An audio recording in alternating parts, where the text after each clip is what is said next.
మంత్రి ఆయన్నే, ముఖ్యమంత్రి ఆయన్నే. ఆయనే ఇలా ఈ రాష్ట్ర ప్రజల్ని మోసం చేసిండు, కేంద్ర ప్రభుత్వాన్ని మోసం చేసిండు, పార్లమెంటును కూడా రేవంత్ రెడ్డి గారు మోసం చేసిండు.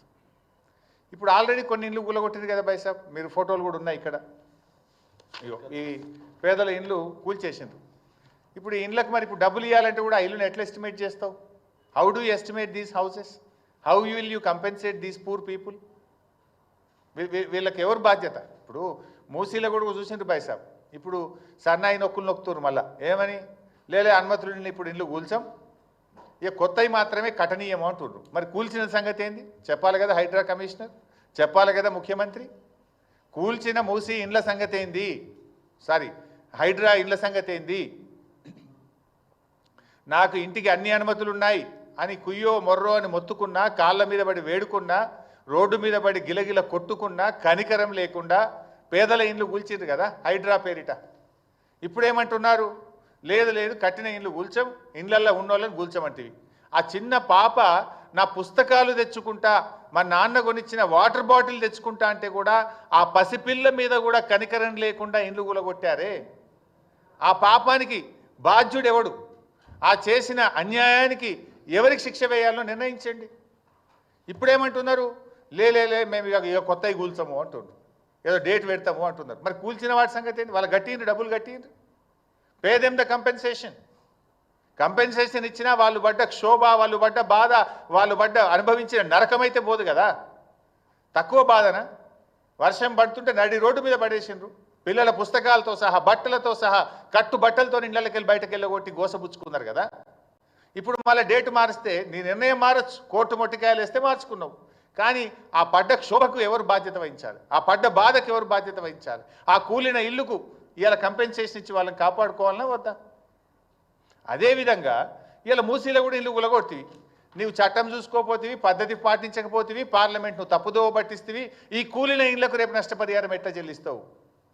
రేపు డెఫినెట్గా ఇవ్వాల్సిందే. బీఆర్ఎస్ పార్టీ ఊరుకోదు. ఈ బాధ ఎట్లా తీరాలి? ఎందుకు ఈ తొందరపాటి దుందుడుకుడు చర్యలు? ఆగమాగం చేసి ఇవాళ రాష్ట్రం పరుగు తీస్తున్నావు, పేదలకు ఉసురు పోసుకుంటున్నావు.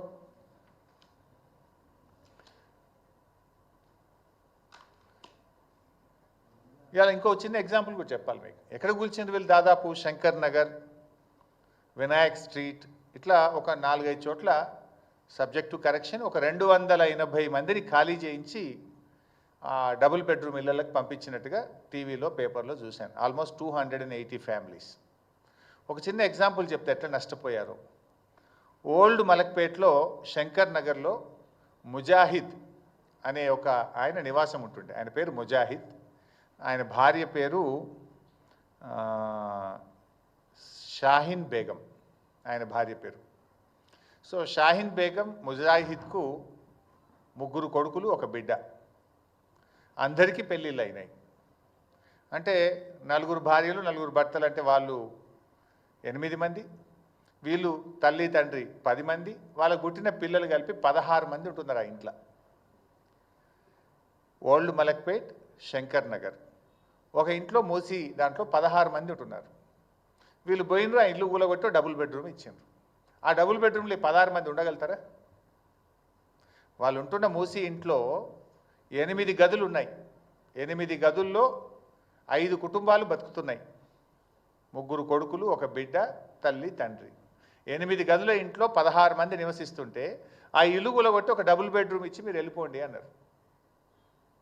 ఆ పాత ఇంటికి రూపాయి ఇయ్యలే. కానీ 2013 భూసేకరణ చట్టం ఏం చెప్తుందంటే, పెండ్లైన వాళ్ళు ఇంట్లో ఎందరుంటే అన్ని డబుల్ బెడ్రూమ్లు ఇవ్వేయాలి.